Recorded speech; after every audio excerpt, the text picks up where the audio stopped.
వినుకొండ శాసనసభ్యులు జీవి ఆంజనేయులు పుట్టినరోజు సందర్భంగా వారు స్థాపించిన శివశక్తి లీలా అంజన్ ఫౌండేషన్ ఆధ్వర్యంలో శంకర్ కంటి హాస్పిటల్ పెదకాకని మరియు జిల్లా నివారణ సంస్థ వారి సహకారంతో ఉచిత కంటి శుక్లాల మెగా వైద్య శిబిరాన్ని గంగినేని కళ్యాణ మండపం నందు ప్రారంభించారు. ఈ కార్యక్రమానికి ముఖ్య అతిథులుగా వినుకొండ శాసనసభ్యులు జీవి ఆంజనేయులు, నర్సరావుపేట శాసనసభ్యులు చదలవాడ అరవిందబాబు మరియు మాజీ శాసనసభ్యులు మక్కెన మల్లికార్జునరావు, జీవి సతీమణి, శివశక్తి లీలా అంజన్ ఫౌండేషన్ చైర్మన్ శ్రీమతి లీలావతి తదితరులు టీడీపీ నాయకులు పాల్గొన్నారు. పల్నాడు జిల్లా అధ్యక్షులు జీవి ఆంజనేయులు గారి పుట్టినరోజు సందర్భంగా ఈ కార్యక్రమాలు చేయడం అనేది మనస్ఫూర్తిగా ప్రజలందరూ కూడా చాలా సంతోషంగా ఉంది. జనసేన బీజేపీ ఉమ్మడి అభ్యర్థిగా మరి వినుకొండ నుంచి 3 సార్లు గెలవడం అనేది చాలా గొప్ప విషయం. ఇదంతా కూడా వారి కష్టం, పట్టుదల, ఓర్పుతోటి వారు ఈ విధంగా గెలవడం జరిగింది. దీనికి అంతటికే కారణం వెనకుండా నడిపిస్తున్న మన మేడం గారు, లీలావతి మేడం గారు, శివశక్తి ఫౌండేషన్. ఆమెదే బాధ్యత తీసుకోవాలి. ఎందుకంటే ప్రతి వ్యక్తి వెనక ఒక స్త్రీ ఉంటుంది. ఆ బలమంతా కూడా మేడం గారు. అదృష్టం అనేది ఆ విధంగా మన ఆంజనేయులు గారిని వరించింది. ఆయన ఏ కార్యక్రమాన్ని చేపట్టినా కానీ విజయవంతం చేయడం అనేది ఆయన గొప్పతనం. అదేవిధంగా పల్నాడు జిల్లాలో 7 అసెంబ్లీ సెగ్మెంట్ కూడా గెలిపిస్తానని చెప్పి ఆయన ముందుగానే మాట ఇచ్చాడు. మాట ప్రకారం 7 కూడా గెలవడం జరిగింది. 7లో నర్సరావుపేట, మాచర్ల గెలవడం అనేది ఇంకా గొప్ప విషయం. ఎందుకంటే మేము ఎన్నో ఒడిదుడుకులు అధిగమిస్తూ నర్సరావుపేట అరవింద్ బాబు కానీ, మాచర్ల బ్రహ్మారెడ్డి గారు కానీ ఎంతో కష్టాలు ఓర్చుకొని మేము ముందుకు వెళ్తున్నప్పుడు వీరిద్దరూ గెలవాలి, 7లో కంపల్సరీ ఇద్దరు గెలవాలనే ఆలోచనతో ఆయన కంకణం కట్టుకొని మా ఇద్దరికి కూడా మంచి అవకాశాలు ఇచ్చారు, మమ్మల్ని గెలిపించారు. ఆ విధంగా చేసినందుకు మేము జీవి ఆంజనేయులు గారికి మనస్ఫూర్తిగా రుణపడి ఉన్నామని చెప్పి సభాముఖంగా తెలియజేస్తున్నాను. అదేవిధంగా మక్కెన మల్లికార్జునరావు గారు, ఆయన పోరాట యోధుడు, గొప్ప రాజకీయ నేత, రాజనీతితోటి ఎన్నో సలహాలు నాకు ఇవ్వడం జరిగింది. 2019లో ఓడిపోయినందుకు కుంగిపోవద్దని చెప్పడం జరిగింది. కష్టపడండి, పార్టీ ఏదైనా కానీ ఎవరైతే కష్టపడతారో వాళ్ళు గెలుస్తారు అని నాకు ఒక సందేశం ఇవ్వడం జరిగింది. దాన్ని పుణికి పుచ్చుకొని నేను ముందుకెళ్తూ కష్టాలు ఎదురైనా కానీ పోరాటం చేస్తూ నర్సరావుపేట గడ్డ మీద 20 ఏళ్ళ తర్వాత తెలుగుదేశం పార్టీ జెండా ఎగరేసామంటే ఆ గొప్పతనం అంతా కూడా మా పల్నాడు జిల్లా అధ్యక్షుడు జీవి ఆంజనేయులు గారు అని చెప్పి నేను సభాముఖంగా తెలియజేస్తున్నాను. ఎన్నో కష్టాల్లో ఉన్నాను, ఎన్ని అవమానాలు పడ్డాను, ఎంతో నష్టపోయాను. అయినా కానీ నా వెనకుండి ధైర్యం చెప్పిన వ్యక్తి ఎవరైనా ఉన్నారంటే ఆయనే జీవి ఆంజనేయులు గారు.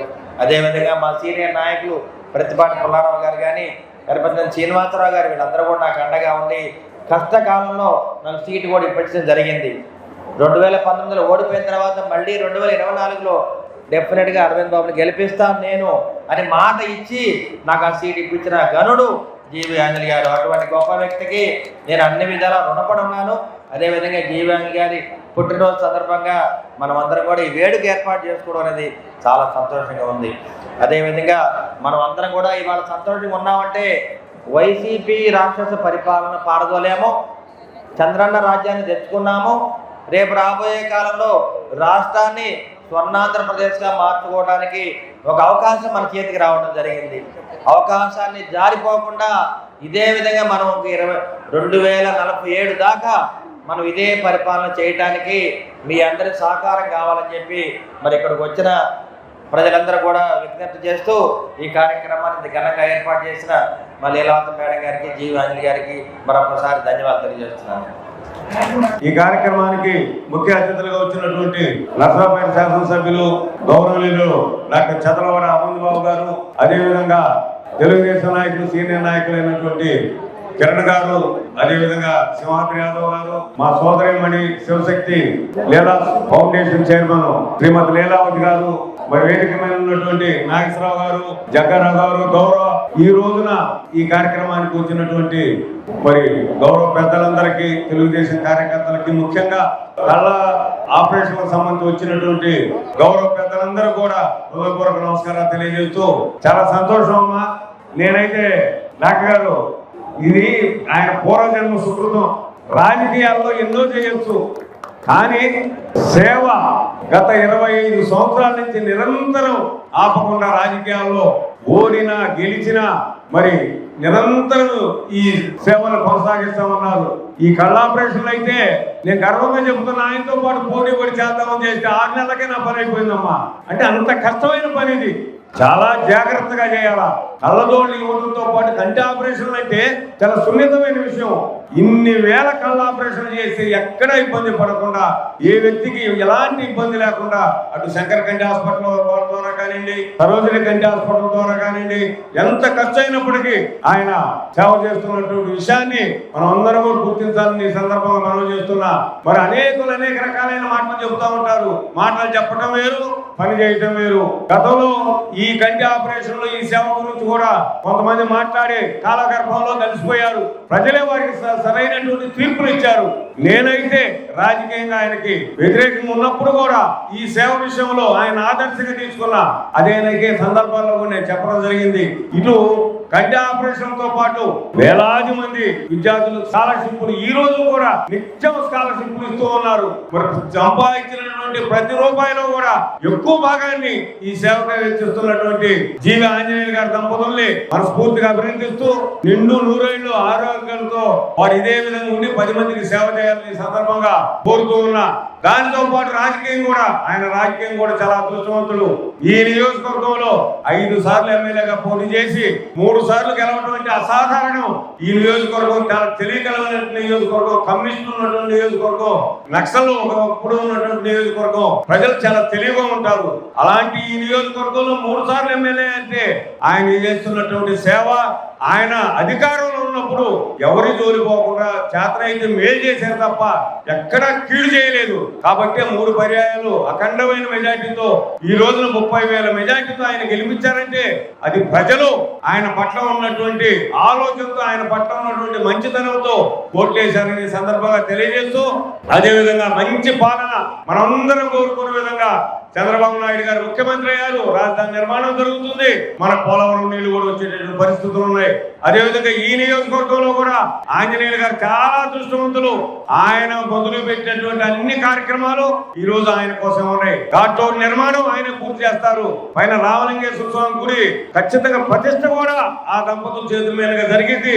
ఎన్ఎస్పి కాలనీ మొత్తాన్ని కూడా తప్పనిసరిగా అన్ని కాంప్లెక్స్లు కట్టి వాటిని పూర్తి స్థాయిలో చేస్తారని మనవి చేస్తూ, అదే విధంగా 150 బోర్లో నీళ్లు తాగితే మోకాళ్ళు ఎప్పుడు వచ్చే పరిస్థితి, ఫ్లోరైడ్ వాటర్ ఉంది కాబట్టి అందుకే శాశ్వత మంచినీటి పథకం రానున్న 3 సంవత్సరాల్లో నిధులు తీసుకొచ్చి పనులు ప్రారంభిస్తాము. ఈ రోజు రాష్ట్రం 13 లక్షల కోట్లు అప్పుల్లో ఇచ్చిపోయాడు జగన్మోహన్ రెడ్డి గారు. రాష్ట్రాన్ని అప్పుల పాలు చేశాడు. అభివృద్ధి శూన్యం, అభివృద్ధి లేకుండా చేశాడు, అప్పుల పాలు చేశాడు రాష్ట్రాన్ని. ఇలాంటి కష్టతరంలో కూడా చంద్రబాబు నాయుడు గారు 1000 రూపాయలు పెంచి 3000 ఉన్నటువంటి పెన్షన్ ని 4000 చేసి రాష్ట్రం మొత్తం లక్షలాది మందికి పెన్షన్లు ఇచ్చారు. ఒక్క రోజులోనే 96% మందికి అందించారు పెన్షన్లన్నీ. ఉదయం 6 గంటలకు వెళ్లి అధికారులు క్యూలో నిలబడ్డారు, జనాల దగ్గరికి వెళ్ళిపోయారు, గ్రామాలకు వెళ్లి పెన్షన్లు ఇచ్చారంటే అది చంద్రబాబు గారి యొక్క గొప్పతనం. ఆయన కష్టపడతారు ప్రజల కోసం, రాత్రి మగళ్ళు అధికారుల చేత కూడా పని చేపిస్తాడు చంద్రబాబు నాయుడు గారు. ఆయనకి రాష్ట్రాన్ని అభివృద్ధి చేయాలనే లక్ష్యం, పేదల కష్టాలను ఆదుకోవాలనే లక్ష్యం చంద్రబాబు గారిది. ఆ విధంగా రాజకీయాల్లో నేను చంద్రబాబు గారిని ఆదర్శంగా తీసుకున్నా. జన్మభూమి స్ఫూర్తితో రాజకీయాల్లోకి రావాలి. యువ పారిశ్రామికవేత్తలు కూడా మీరు డబ్బు సంపాదించుకోవడం ముఖ్యం కాదు, మీరు వచ్చి మీ ప్రజలకు సేవ చేస్తే అది మంచి జరుగుతుందని చెప్పేసి చంద్రబాబు గారు ఆ రోజు పిలిపించారు 1999లో. అప్పుడు చంద్రబాబు గారు పిలుపొందుకొని డబ్బు సంపాదించుకోవడం ఒక్కటే ముఖ్యం కాదు, పేదలకు సేవ చేయడం కూడా ముఖ్యమని శివశక్తి ఫౌండేషన్ ద్వారా సేవా కార్యక్రమాలు చేస్తూ, శివశక్తి కార్యక్రమాలు ఒక్కటే సరిపోదు, ప్రభుత్వం ద్వారా కూడా నిధులు తీసుకొచ్చి నా ప్రాంత ప్రజలకు మంచినీళ్ళు ఇవ్వాలి, నా ప్రాంతాన్ని అభివృద్ధి చేసుకోవాలి, నా కన్న తల్లి కంటే గొప్పది ఈ జన్మభూమి రుణం తీర్చుకోవాలని ఒక ఏకైక లక్ష్యంతో చంద్రబాబు గారి ఆశీస్సులతో, మా అమ్మ నాన్న ఆశీస్సులతో, దేవుని యొక్క ఆశీస్సులతో నేను రాజకీయాల్లోకి వచ్చాను. నేను ఏ కమిట్మెంట్ అయితే వచ్చానో అదే కమిట్మెంట్ నెరవేర్చుకుంటాను. మీ అందరి సహాయ సహకారాలు కావాలని కోరుతున్నా. అభివృద్ధి చేయడానికి, పేద ప్రజల సమస్యలు పరిష్కరించడానికి నా శక్తి వంచన లేకుండా కష్టపడతానని మీ అందరికీ మాట ఇస్తూ, మీ అందరి సహకారం ఆశలు ఎల్లవేళలా నాకు ఉండాలని కోరుకుంటూ, ఇంకా భవిష్యత్తులో ఇంకా లక్షల మందికి సేవ కల్పించే అవకాశం ఆ పరమాత్ముడు ఇస్తానని మీ అందరికి ఆశీస్సులు ఉంటాయని కోరుకుంటూ, ఇందాక లీలావతి గారు చెప్పారు, నా కొడుకు చెప్పాను, రాజకీయాల్లో ఇష్టం ఉంటే రా, లేకపోతే లేదు, సేవా కార్యక్రమాలు మాత్రం వారసత్వంగా చేయాల్సిందే, ఇది ఆ పరమేశ్వరుడు మనకిచ్చినటువంటి బాధ్యత అని చెప్పా. నా కొడుకు చేయాల్సిందే, రేపు నా మనవడు చేయాల్సిందే, నా మనవరాలు ఈ సేవా కార్యక్రమాలు కూడా చేస్తుందని చెప్పి ఈ సందర్భంగా మనవి చేస్తున్నా. సేవా కార్యక్రమాలు చేయడానికే మా అమ్మ నాన్న నన్ను కన్నారని నేను విశ్వసిస్తున్నా. నేను ఆ విధంగా మీ అందరి ఆశతో ముందుకెళ్తానని మనవి చేస్తూ వినుకొండ నియోజకవర్గాన్ని, పల్నాడు జిల్లాని అభివృద్ధిలో ముందుకు తీసుకెళ్ళడానికి నా శక్తి వంచన లేకుండా చేస్తానని మనవి చేస్తూ మీ అందరూ కూడా కొంచెం ఆలస్యమైన ఏమీ ఇబ్బంది పడకుండా నిదానంగా నెట్టుకోకుండా అందరూ ప్రశాంతంగా చూయించుకొని వైద్యం చేయించుకొని వెళ్ళాల్సి కోరుతున్నా. లీలావతి గారికి అభినందనలు తెలియజేస్తున్నా. భర్త ఖర్చు పెడుతుంటే ఎవరైనా ఆస్తి అంతా అయిపోతుంది ఇంకా చాలు అనే వాళ్ళని నేను చూసా. కానీ ఎన్ని సేవా కార్యక్రమాలు చేస్తున్నా, పిల్లలకి స్కాలర్షిప్లు ఇస్తున్నా, ఇంకొంచెం కలిపివచ్చు కదా, ఇంకో 1000 రూపాయలు కలిపివచ్చు కదా, ఇంకా బాగా చేయొచ్చు కదా అని లీలావతి ఎంతో నాకు సపోర్ట్ గా ఉంది. భగవంతుడు ఆమెకు కూడా ఆశీస్సులు ఇచ్చి మంచి ఆయురారోగ్యాలు ఇవ్వాలని కోరుకుంటూ ఆశీర్వదిస్తూ మీ అందరి యొక్క దీవెనలు ఉండాలని కోరుకుంటూ భవిష్యత్తులో ఇంకా ఎన్నో సేవా కార్యక్రమాలు చేయాలి లీలావతిని కోరుకుంటూ, తర్వాత హరీష్ కూడా ఇంకా విస్తృతంగా సేవా కార్యక్రమాలు పేద ప్రజలకి కొండంత అండగా ఉండాలని కోరుకుంటూ, డాక్టర్ అరవింద్ బాబు గారు గతంలో ఎన్నికల్లో ఓడిపోయినా గానీ పేదలకు సేవ చేయాలని చెప్పేసి ఆయన అహర్నిశలు కష్టపడ్డాడు. నరసరావుపేట తెలుగుదేశం పార్టీ ఇన్ఛార్జిగా కష్టపడాలి, గెలవాలి, ప్రజలకు సేవ చేయాలి, ఒకటే ఆలోచన ఆయనకి. భగవంతుడు ఆయన ఆశీస్సులు ఆయనకు ఆశీస్సులు ఇచ్చాడు. ప్రజలు ఆయనకు అండగా నిలబడ్డారు, శాసనసభ్యుడిగా గెలిచారు. అందుకే ఆయన్ని ప్రేమతోటి డాక్టర్ గారు మీరు రావాలా, మన శివశక్తి ఫౌండేషన్ కంటి ఆపరేషన్లు ప్రారంభించాలి, మీరు ఆ శిబిరాన్ని ప్రారంభించాలంటే వెంటనే ఒప్పుకొని ఆయన చాలా బిజీ షెడ్యూల్ ఉన్న డాక్టర్ అరవింద్ బాబు గారు నా మీద ఉన్న అభిమానంతో, మన వినుకొండ మీద ఉన్న ప్రాంతం మీద ఉన్న అభిమానంతో వారు ముందుకు వచ్చి ఈ రోజు ఈ కార్యక్రమంలో పాల్గొన్నందుకు శివశక్తి ఫౌండేషన్ తరఫున, శాసనసభ్యునిగా నా తరఫున వారికి ప్రత్యేక ధన్యవాదాలు తెలియజేస్తున్నా. డాక్టర్ అరవింద్ బాబు గారికి ప్రత్యేక ధన్యవాదాలు. ఇంకా అరవింద్ బాబు గారు నరసరావుపేటని, పట్టణాన్ని, నరసరావుపేట నియోజకవర్గాన్ని బాగా అభివృద్ధి పదంలో ముందుకు నడిపిస్తారని ఆశిస్తూ నా వంతు సహాయ సహకారాలు ఎప్పుడు వారికి ముందుంటాయని చెప్పేసి ఈ సందర్భంగా తెలియజేస్తూ, మరి మక్కన గారు ఎక్కడ ఏ కార్యక్రమం జరిగినా ఒక పిలిపిస్తే అందుకొని మరి మక్కన గారు నాతో పాటు అన్ని కార్యక్రమాల్లో పాల్గొనడం నాకు సంతోషంగా ఉంది. అలాగే ఎన్నికలకు ముందు కూడా నాకు తోడుగా నిలబడ్డటువంటి మక్కన మల్లికార్జున గారికి కార్యక్రమాల్లో, సేవా కార్యక్రమాల్లో పాల్గొన్నందుకు శివశక్తి ఫౌండేషన్ ద్వారా మక్కన గారికి, మాజీ శాసనసభ్యులకి ప్రత్యేక ధన్యవాదాలు తెలియజేస్తూ, కార్యక్రమంలో పాల్గొన్న మిత్రులందరికీ, సింహాద్రి యాదవ్ గారికి, మిత్రులందరికీ కూడా ప్రత్యేక ధన్యవాదాలు తెలియజేస్తూ, మీకోసం లీలావతి గారు అల్పాహారం ఏర్పాటు చేశారు. వెళ్లేటప్పుడు కాస్త అల్పాహారం కూడా తప్పనిసరిగా తీసుకుని వెళ్లాల్సిందిగా మీ అందరికీ మనవి చేస్తూ, నాకు ఈ అవకాశం ఇచ్చిన మీ అందరికీ పేరు పేరున ధన్యవాదాలు తెలియజేస్తూ, ఒకసారి శంకర్ నేత్ర వైద్యశాల వాళ్ళు బ్రహ్మాండంగా కంటి ఆపరేషన్లు చేస్తూ మంచి వైద్యాన్ని అందిస్తున్నందుకు గట్టిగా చప్పట్లు కొట్టి శ్రీనివాస్ గారిని ఒకసారి మరి అభినందించాల్సిందిగా కోరుకుంటూ సెలవు తీసుకుంటున్నా. జై హింద్.